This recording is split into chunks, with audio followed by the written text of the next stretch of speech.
안녕하십니까, 최익성입니다. 오늘부터 본격적으로 본문 곧 3절을 살펴보겠습니다. 내용인즉 심령이 가난한 자는 복이 있나니 천국이 저희 것이며 입니다. 그런데 이 본문을 주의하기 위해서는 세 대목으로 나눈 것이 본문을 해석하는 데 도움이 됩니다. 즉 심령이 가난한 자와 복이 있나니와 천국이 저희 것이며로 나눠서 살펴보겠다는 것입니다. 자, 심령이 가난한 자는 하나 자르고 복이 있나니 하나 자르고 천국이 저희 것이며 이렇게 자른다는 겁니다. 이게 하나, 둘, 세 개. 자,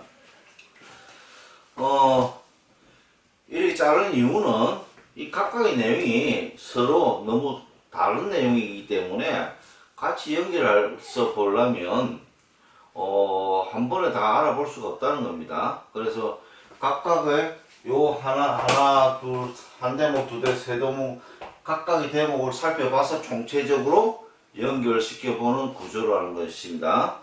그래서 일단은 이 내용이 조금 상당히 많은 내용을 갖고 있기 때문에 이 시간에는 오늘은 첫 번째 대목 심령이 가난한 자에 대해서만 강의하고자 합니다. 자, 어쨌든 순수상 먼저 심령이 가난한 자에 대해 고찰하도록 하겠습니다. 실상 신학적으로 심령이 가난한 자의 상태에 대하여 많은 의견이 있습니다만 일반적으로는 영적 빈곤을 자각하게 된 사람, 이들은 자신의 무력함을 깨닫고 오직 하나님만을 갈망한다라고 설명합니다. 물론 이 외에도 많은 의견이 있습니다만 모두가 비슷한 개념이라 별 차이는 없는 것 같습니다. 이 이야기는 영적 빈곤을 깨달아서 그러니까 이 내용 속에는 여기 심령이 가난하다 보니까 이게 뭔가 영적인 것 같고 뭔가 가난하다. 그래서 우리는 가난하지 않다. 예를 들면 심령이 가난한 자는 하니까 우리 영혼이 가난치 않다는 겁니다. 쉽게 말하면 이런 내용이 될 겁니다. 우리가 욕심으로 꽉 차 있기 때문에 욕망의 하신이니까 욕망을 우리 제어할 수 없으니 우리가 일반적으로 내 안에 꽉 찬 욕심을 내려놔야 된다. 이 이야기로 일반적으로 받아들인다는 겁니다. 그것을 한마디로 신학적으로 영적 빈곤을 이야기한다는 겁니다. 그래서 그런 영적 빈곤을 깨달은 자는 자기 능력으로 이 내용 영적 빈곤을 즉 심령이 가난해지지 않기 때문에 하나님을 찾는다 갈망한다 이렇게 이해한다는 것입니다. 그런데 실제적으로 신학자들의 생각이 전반적으로 너무 주관적인 생각으로 치우쳐 있다는 것입니다. 이유는 이 내용을 그저 단순하게 단어풀이로만 생각했기 때문입니다. 자, 방금 이야기했습니다. 이 신학자들이 왜 문제? 이 심령이 심령만 가난해지면, 그러니까 가난하다는 것은 단순한 단어, 없다, 나를 좀 비운다. 그런 단순한 뜻풀이로만 생각하면, 그럼 내가 이거 비우면 되겠네? 이 식으로 생각해서 다 복이 있나 천국이 저희 것이며를 연결하여 생각했다는 겁니다. 그럼 간단할 겁니다. 이 본문 내용은 내가 마음만 비우면 내가 어떤 복이 하늘로 주는 복이 있어서 천국이 내게 주어지는 거구나. 아니면 내가 천국으로 들어갈 수 있구나. 이렇게 생각한다는 겁니다. 즉 저기 본문이 주는 뜻을 어떤 내용인지 정확하게 모르고 자기 주관적인 생각으로 이 본문을 해석하면 그렇게 나온다는 겁니다. 근데 이것이 통상적으로 일반적으로 사람들이 다 그렇게 받아들인다는 것입니다. 자, 그래서 실제적으로 이런 생각으로 너무 주관적인 생각으로 심령이 가난한 상태를 신앙과 연결해 생각해 보니 여러 가지의 뜻풀이를 만들게 되었다는 것입니다. 그리고 이를 근거로 다음 본문의 내용 곧 복이 있나니 천국이 저희 것이며를 해석하였다는 것입니다. 자, 심령이 가난한 것은 어떤 사람에게는 영적으로 내가 욕심만 가난한 거 있고 아니면 또 어떤 돈의 욕심 이것을 각각의 처한 입장에 따라서 주관적으로 생각하니까 각각 내용이 다 다르더라는 겁니다. 그래서 여러 가지 뭐 내용을 만들어낼 수 있는 겁니다. 신앙적으로 내가 교회를 신앙의 예배를 잘못 드렸다, 믿음이 적다, 뭔가 자기 부족함을 가난함과 연결시키다 보면 자기의 필요에 의해서 모든 것을 이해하고 해석하고 거기에 맞추고 산다는 겁니다. 그래서 그럼 뭐 내게 필요한 복은 뭐다? 내가 필요한 복이 뭐 있을 것이다 이게. 그래서 내가 천국에 간다 이게. 그렇다면 결국은 각각이 우리가 서로 다르기 때문에 각자의 처한 환경이 달라서 각자가 요구하는 복도 다를 것이고 각자가 요구하는 천국도 달라진다 이 이야기입니다. 그러니까 우리가 교회에서 어떤 설교를 들어도 이 내용을 갖고도 각자가 받아들이니 다 다르니 그래서 이 점이 문제라는 겁니다. 그래서 이렇게 각자의 정의에 따라 심령이 가난한 자를 해석하다 보니 여러 가지 해석들이 난무하게 되어 종국에는 하나로 귀결된 내용을 갖지 못하게 되었다는 것입니다. 한마디로 주관적인 접근으로 인해 주관적인 해석들이 너무 많이 난립하게 되었다는 것입니다.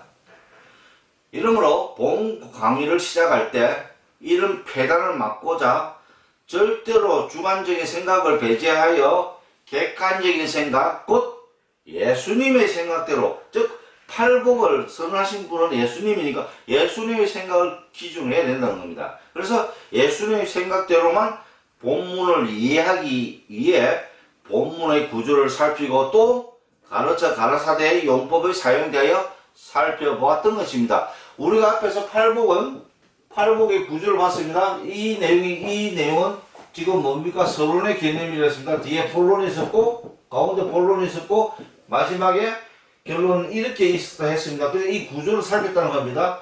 이 내용 총체적으로 서론적인 개념이다. 그래서 앞에서 했고 또 이 내용은 복이 있나니를 기점에서 이 내용은 가르쳐에 해당하고 여기는 가라사대에 한다 했습니다. 가라사대. 자, 여기는 가라사대입니다.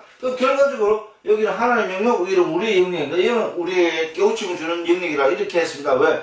그렇게 했을 때, 심령이 가난한 자를 어떻게 가르치기 영역에 생각해야 되는데, 이 뜻이지, 심령이 가난한 것을 어떤 하나님이 이 가라사대와 연결된 깨우침인 겁니다. 그러니까, 우리 주관적으로 먼저 생각하면 뒤에 내용하고 연결을 못 시킨다는 겁니다. 그럼 자꾸 엉터리로 해석할 요지가 많다는 겁니다. 그러므로 우리가 심령이 가난한 자를 대할 때 먼저 인식해야만 할 일은 이 내용이 가르침을 주는 내용임을 인식해야만 한다는 것입니다. 실제로 깨우침을 주시기 위해 심령이 가난한 자를 예수님께서 언급하셨다면 여기에는 교훈적인 가르침이 포함되어 있다는 것입니다. 즉 잘못을 깨닫게 하시려고 하신 말씀이었다는 것입니다. 자, 여기 심령이 가난한 자는 뭔가 가르침이면 우리가 지금 잘못하고 있다는 겁니다. 그러니까 잘못한 것을 지적했으니까 분명히 심령이 가난한 자는 우리의 잘못과 관련되어 있다 이 이야기인 겁니다. 그러면 그래서 이런 식으로 우리가 이 본문을 이해해 나가야 된다는 겁니다. 그렇다면 심령이 가난한 자에 대하여 예수님이 언급하신 이유는 현재 저희가 심령이 부유한 자의 상태에 있기 때문일 것입니다. 즉 저희가 심령이 부유한 자의 상태로 있기에 저희에게 복이 없나니라고 교훈해 주셨던 것입니다. 자, 심령이 우리가 상식적으로 지금 팔복을 주셔서 우리의 잘못을 고쳐서 가라사대 하나님이 우리를 고치신다 했습니다. 그렇다면 우리에게 필요한 심령이 가난한 자는 여기 본문에 심령이 가난한 자야만이 복이 있다 됐으니 지금 우리가 현재 복이 있으면 우리 삼상수원에 예수님 팔복을 들을 이유가 없는 겁니다. 그러니까 분명히 우리가 복이 없는 거예요. 그러니까 복이 없으니 너희가 복이 있으려면 심령이 가난해져야 된다 이 이야기를 하는 겁니다. 그렇다면 반대로 생각하면 우리의 현 상황은 심령이 가난한 게 아니고 굉장히 심령이 부유하다는 겁니다. 그래서 부유하기 때문에 복이 없나니라고 예수님 말씀하셨다는 겁니다. 그러므로 심령이 가난한 자가 되어 복이 있나니 상태가 되어야만 한다는 것입니다. 그렇다면 심령이 가난한 자와 심령이 부유한 자의 대조로 본문을 한정시켜서 주의해야만 객관적 개념을 얻을 수가 있을 것 같습니다. 자, 그러면 심령이 부유한 자에 대해 먼저 생각해 보겠습니다. 이유는 현재 우리가 심령이 부유한 상태에 있기에 예수님께서 우리의 잘못을 지적하기 위해 심령이 가난하여야만 된다고 가르쳤을 것으로 생각하기 때문입니다. 즉, 심령이 가난한 자에 대하여 우리가 전혀 알지 못하므로 예수님께서 우리에게 가르침을 주시는 것이니 우리의 처지인 심령이 부유한 자의 상태에 대하여 생각해보면 쉽게 답을 얻을 수 있다는 것입니다. 그런데 이를 알기 위해서는 심령이 무슨 의미인지 먼저 알아야만 할 것 같습니다. 실상 심령의 본질조차도 모르면서 어떻게 심령의 부유함에 대하여 알 수가 있겠습니까? 자, 실제 우리가 사람들이 간단히 심령에 대해서는 굉장히 생각하잖아요. 뭔가 느낌상 심령을 영적인 개념으로 보고 뭔가 있구나. 우리 내면에 심령이 있구나. 그래서 심령에 관한 막연하게 추측한다는 겁니다. 그래서 그렇게 하지 말고 이 단어 심령이라는 것이 뭔가를 먼저 알아보고 시작하자는 겁니다. 그래야 무엇이 심령에 관계된 게 가난함이기 때문에 먼저 심령의 본질을 알아보고자 한다는 겁니다. 심령의 본질의 가난 정의는 학자들 간에 여러 의견이 있겠지만 여기서는 본인의 정의를 기준으로 할 것입니다. 본인의 생각에는 심령을 다른 두 본질을 하나로 묶은 합성어로 본다는 것입니다. 이는 심과 영의 두 본질이 심령이라는 합성어에 의해 서로 하나로 결합되는 상태를 일컫는 것입니다. 자, 여기 보시면 심령입니다. 심령을 지금 이 단어는 어떻게 나냐? 심 플러스 영인 겁니다. 이것이 합해서 심령으로 본다는 겁니다. 한 단어로. 그러니까 쉽게 말하면 심과 영이 두 개가 결합이 되어 있다는 겁니다. 하나로 결합체입니다. 이것을 심령이라 부른다는 겁니다. 즉 심과 영은 본질이 다른 겁니다. 그래서 어떤 본질이 다르냐면 여기서 심은 마음이라고 보면 될 것입니다. 우리가 알다시피 마음은 감정의 영역인 것입니다.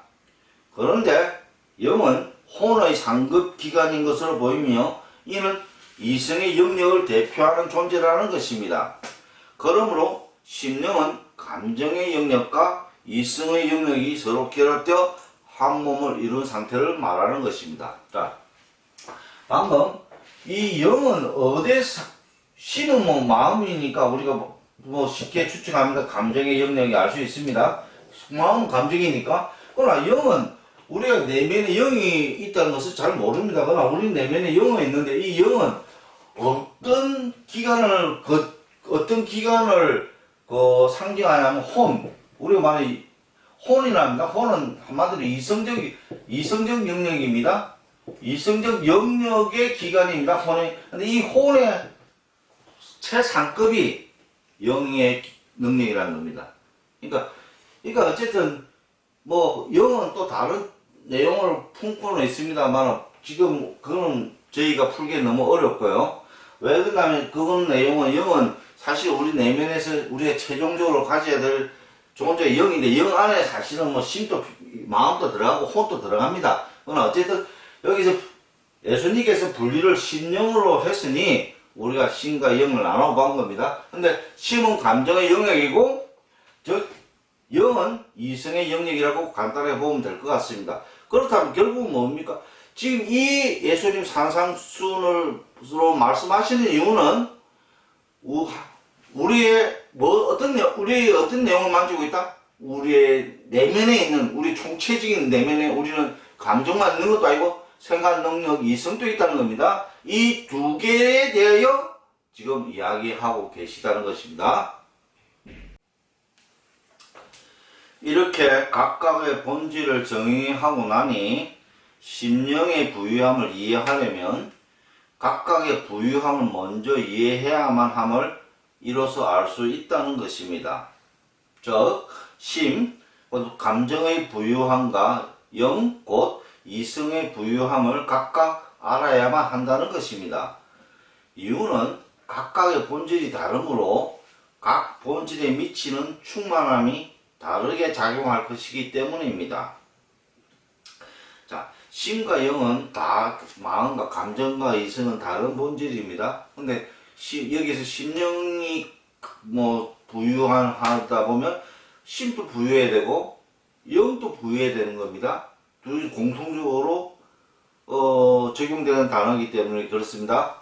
그렇다면 마음이 부유한 거하고 이성이 부유한 것은 각각 다른 차원의 이야기라는 겁니다. 이제 그렇기 때문에 우리가 지금 이 내용 분류해 보는 겁니다. 자, 먼저 감정의 부유함, 곧 충만함에 대하여 생각해 보고자 합니다. 실상 감정의 부유함이 필요로 하는 것은 감정, 곧 마음의 영역일 것입니다. 그러면 마음은 자체적으로 어떤 영역을 소유하고 있어야만 할 것입니다. 비록 한정된 영역이겠지만 말입니다. 왜 한정된 영역이냐면 한정되어야만 거기에 필요한 부유함, 충만함, 가난함이라는 용어를 적용시킬 수 있다는 겁니다. 무한되면 뭐가 충만한지 뭐가 가난한지 무엇이 뭐 부유한지 알 수가 없습니다. 어떤 한정된 영역이 있기 때문에 그게 다 찼으니까 충만함, 부유한, 또 없으니까 뭐 가난함, 뭐 이렇게 사용할 수 있다는 겁니다. 그래서 우리가 그렇게 추측해 본 겁니다. 그러면 감정의 부유함이란 마음 안에 현재 감정이 부유한 또는 충만한 상태로 있다는 뜻이 될 것입니다. 자, 마음의 부유함은 마음은 꼭 감정의 영역이니까 마음 안에는 어떤 영역인데 감정으로 마음이 그 감정으로 꽉 차 있는 상태를 마음의 부유함이라고 우리가 볼 수 있다는 겁니다. 자, 근데 그러려면 잠시 먼저 우리의 삶을 통해 마음이 어떤 역할을 하는지 한번 생각할 필요가 있습니다. 앞에서 마음은 감정이 머무는 곳이라고 했습니다. 여기서 감정의 사진적 의미를 찾아보면 사물에 느껴 일어나는 심정이라고 합니다. 또 심리적으로 기쁨, 슬픔, 성남, 놀람 등을 느끼는 마음이라고 나옵니다. 이 뜻풀이에 하면 감정은 체험적인 사건에 의해 발생하는 기쁨, 슬픔, 성남, 놀람 등을 느끼는 마음임을 알 수 있습니다. 즉, 마음이 어떤 체험적인 사건에 의해 일으키는 반응이 감정이라는 것입니다. 그것이 기쁨, 슬픔, 성남, 놀람 등으로 마음에는 느껴진다는 것입니다. 자, 여기서 마음의 본질을 한번 생각해 보면 마음에는 자연적으로 감정이 생성되어지는 곳임을 알 수 있습니다. 즉, 어떤 감정이든지 간에 감정은 마음의 영역 안에서만 생성되어 존재한다는 것입니다. 그런데 이 감정은 항시 존재하는 것이 아니라 이따금 생성되었다가 곧 사라진다는 것입니다. 우리의 경우를 생각해서 이 개념을 끄집어낸 겁니다. 신학 어떤 책을 보고 심리학 책을 본 거 아니고 한번 제 경우를 생각해서 이 결론을 내본 겁니다. 자, 우리가 감정은 어떤 상대를 체험으로 알아서 내가 뭐 좋다, 나쁘다, 뭐 기쁘다, 나쁘다, 슬프다 이런 것을 느낄 것입니다. 근데 이 느낌이 감정을 한번 그 상대방에게서 받은 그 감정은 그때 생성되다가 다시 그 시간이 지나면 사그러진다는 겁니다. 없어진다는 겁니다. 그 이야기인 겁니다. 그래서 감정은 마음에서 감정이 생성되었지만 우리가 체험적인 사건이 계속 연속되다 보니까 그 체험은 그걸로 끝난 겁니다. 그래서 그때 일어난 감정은 다시 사라진다는 겁니다. 그것이 그렇게 쉽게 말하면 감정은 항상 체험의 사건에서 감정 생성됐다가 또 없어지고 생성되고 없어지고 하는 것이 감정, 즉 마음의 기능이라는 겁니다. 이로써 마음은 감정의 생성으로 인해 부유했다가 또는 가난하게 될 수밖에 없는 존재임을 알 수 있다는 것입니다. 그런데도 마음이 부유하다는 것은 마음속에 내재된 감정이 충만한 상태, 곧 감정이 사라지지 않고 그냥 그대로 머무는 상황을 묘사한 것임을 알 수 있다는 것입니다.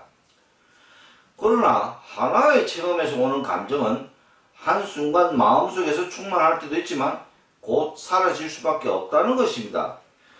그런데도 마음속의 감정이 항상 충만하다는 것은 하나의 감정이 사라지면 또 다른 감정이 이를 대체하는 현상이 계속 발생한다는 것입니다. 이를 두고 감정에 의해 마음이 이끌림을 받는다고 하는 것입니다. 그러므로 마음속에는 여분의 공간이 형성될 수가 없다는 것입니다. 이 내용이 좀 어렵습니다. 자, 우리가 체험적으로 마음이 사라지면 마음은 항상 어떤 체험이 매일 체험을 받는데도 뭐 시간적으로 여유가 있고 공백이 있을 수 있습니다. 근데 내 마음에 항상 감정으로 꽉 차 있다는 것은 내가 생성시 이 감정이 사라지지 않는다는 겁니다. 그렇다면 실제 어떤 다른 체험에 의해서 뭐 내 감정이 생성되어서 계속 뭐 차고차고 해서 꽉 차 있다는 게 아니고 특별한 체험이 없는데도 지금 내 마음은 차 있다 이 이야기인 겁니다. 그걸 보고 마음 감정이 부유하다는 겁니다. 그 이야기는 내가 기존에 가지고 생성시킨 그 감정이 온전히 사라지지 않았다는 겁니다. 그 사라지지 않은데 또 다른 체험에 의한 감정이 왔는데 그 감정도 사라지지 않아서 즉 감정이 감정을 서로 물고 있어서 내 안에는 감정으로 부유하다 이렇게 판단을 한다는 겁니다. 자, 생각을 해봤다는 겁니다.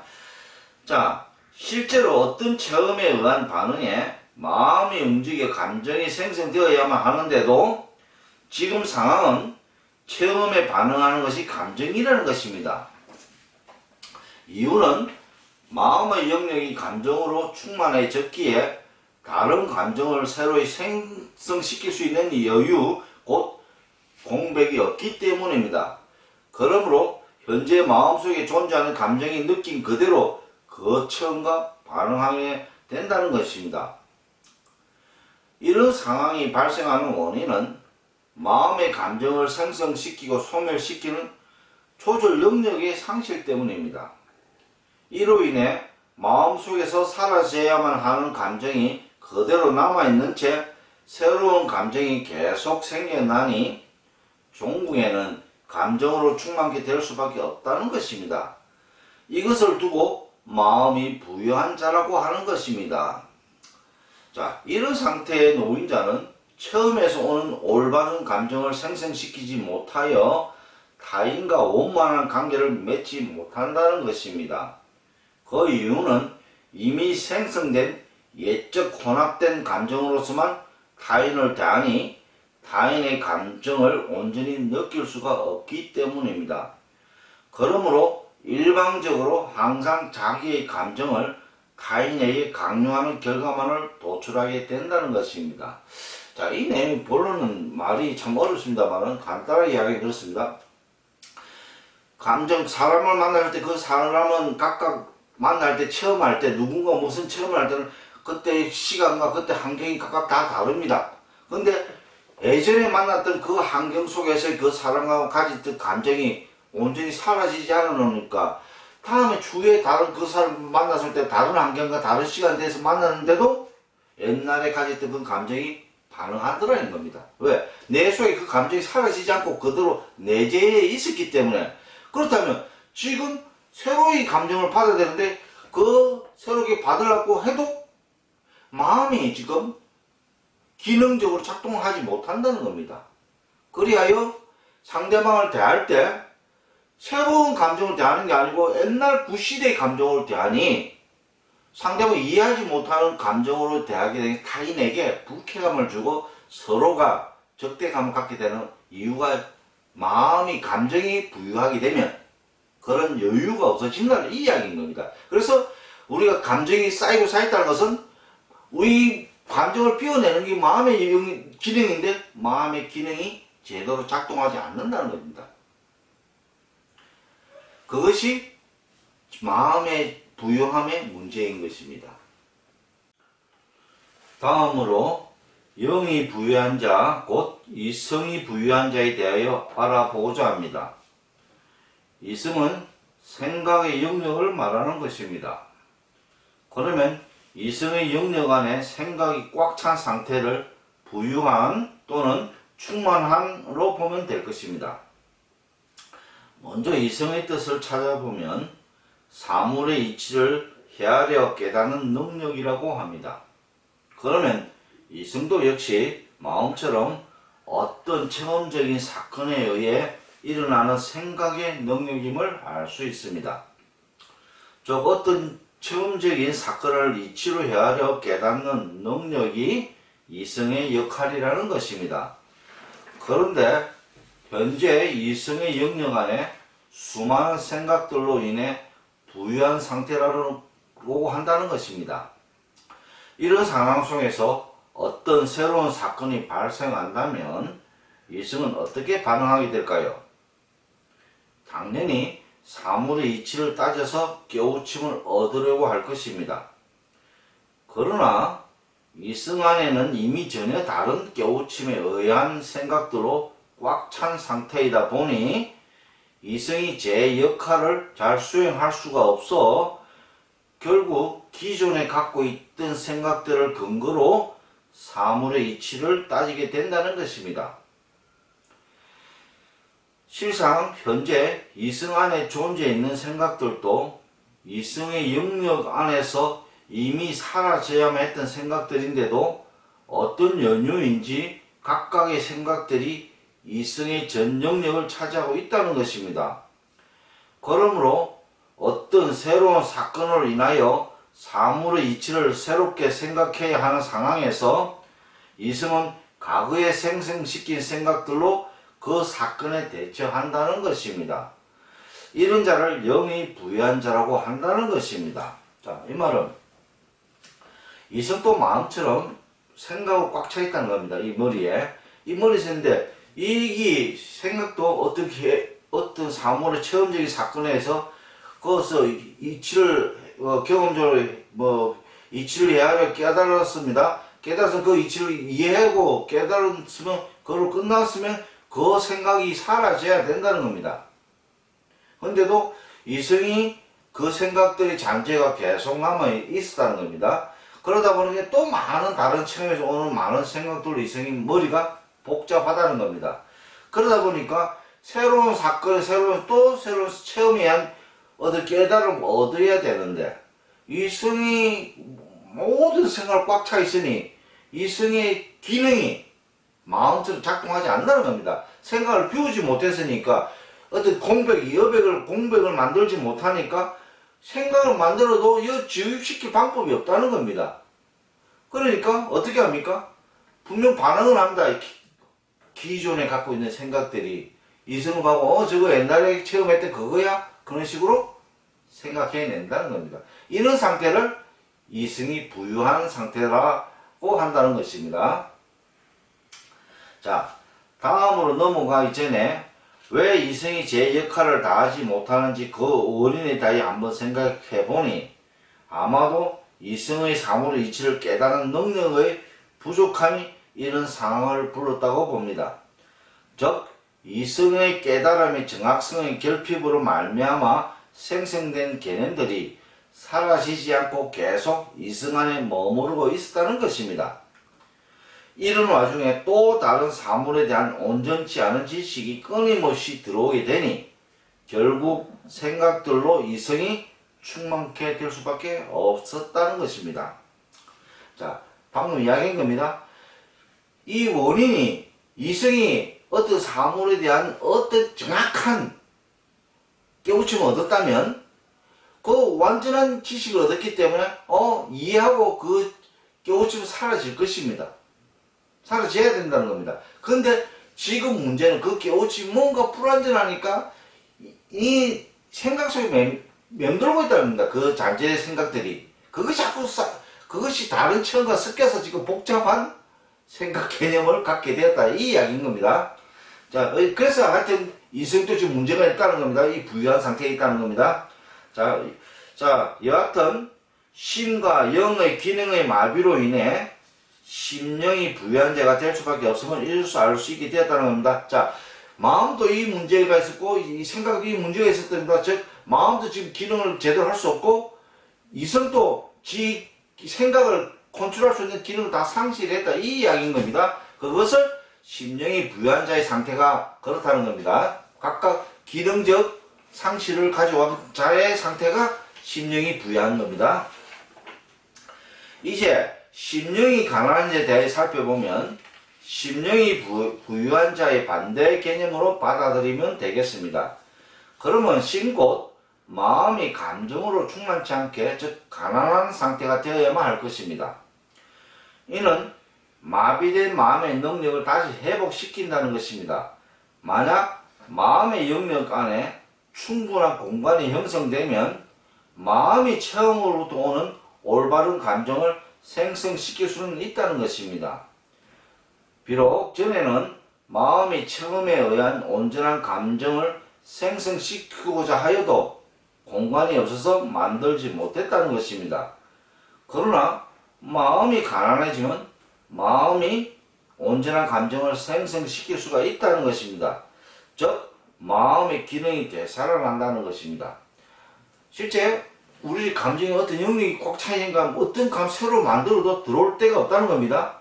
그러면 실상 이 감정이 옳든 그러든 간에 처음에 온 새로운 감정은 분명히 새롭게 내 감정이 마음의 영역으로 들어와야 되는데 이미 마음에 있는 감정의 영역이 꽉 차 있기 때문에 어떤 새로운 게 들어올 수가 없다는 겁니다. 그러니까 더 이 문제가 거기에 있다는 겁니다. 그런데 만약에 내 안에 있는 감정을 조금 비워만 내도 공간이 있으면 새로운 감정이 들어와서 그 감정이 옳든 그러든 떠나서 뭔가 새롭게 체험을 느낄 수가 있는데 그것이 불가능하다는 겁니다. 감정이 부유한 상태이기 때문에. 그래서 심령이 가난한 마음이 가난해진다는 것은 마음이 부유한 것을 빼내는 것은 마음의 기능을 다시 회복시키자 이 이야기인 것입니다. 자, 한편 여기서 가난의 의미는 전적으로 없는 무의 상태를 말하는 것이 아닙니다. 단지 부족한 상태를 지칭한 것입니다. 이 말은 마음에는 항상 어떤 시기로든지 감정이 존재하고 있어야만 한다는 것입니다. 즉 마음의 기능이 유지될 수 있을 정도의 적정한 감정이 항시 내재해 있어야만 한다는 것입니다. 만일 마음속에 아무런 감정도 없다면 마음이 처음으로 얻는 감정을 알 수가 없어 어떠한 감정도 생성시킬 수가 없다는 것입니다. 여하튼 마음이 모든 체험으로부터 오는 감정을 알기 위해서는 감정의 척도를 재는 기준점이 반드시 있어야만 한다는 것입니다. 자, 이 내용은 그렇습니다. 여기서 가난하다 보니까 우리가 잘못 생각하면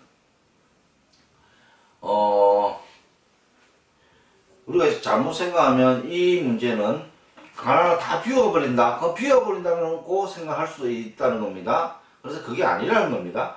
가난하다는 것은 우리가 다 비우는 것이 아니고 우리가 마음이 움직일 수 가장 기본적인 개념이 가난이라는 겁니다. 그래서 그 말은 상대가 내가 아무것도 없으면 어떻게 상대의 체험을 알 수 있습니까? 그러니까 마음의 기능에는 마음이 갖고 있는 고유의 어떤 기본, 어떤 기준점 되는 속성, 감정은 있어야 된다는 겁니다. 기준된 감정은 있어야 된다는 겁니다. 그것까지 버린다는 게 아닙니다. 가난하다 말은 완전히 비운다는 게 아니고 어느 일정한 게 나를 자신의 감정을 유지시킬 수 있는 그 선을 이야기한다는 겁니다.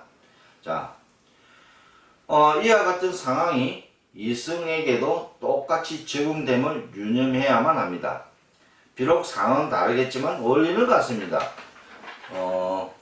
다음으로 이 말은 이성도 생각을 다 비운다고 해서 아무 백치가 되는 게 아닙니다. 이성도 어떤 생각하는 기준점을 갖고 있어야 된다 이 이야기인 겁니다. 쉽게 말하면 한쪽을 치우치다 한쪽도 가지 않는 어떤 중도의 기본 개념을 갖고 있어야 이치를 헤아릴 수 있다는 이야기인 겁니다. 자, 다음으로 영도 이성의 영역 안에 충만히 내재하는 생각들을 비워서 가난해야만 한다는 것입니다. 그리하여 이성이 본연의 능력을 발휘할 수 있게 하여야만 한다는 것입니다. 결국 심령이 가난한 자가 주는 의미는 마음과 이성의 능력이 본래대로 유지된 자를 말하는 것입니다. 이 말은 창조시로부터 주어진 마음의 능력과 이성의 능력이 그대로 유지하는 자를 말하는 것입니다. 만약 이 능력들이 창조시로부터 있지 않았다면 예수님께서 이를 언급하실 이유가 없으셨을 것입니다. 그러므로 심령이 가난한 자가 된다는 것은 태초의 사람 창조시로 자신을 되돌린 자를 언급한 것입니다. 이 내용은 다음 시간에 복이 있나니에서 다시 언급하도록 하겠습니다. 오늘은 여기까지 하겠습니다. 시청해 주셔서 감사합니다.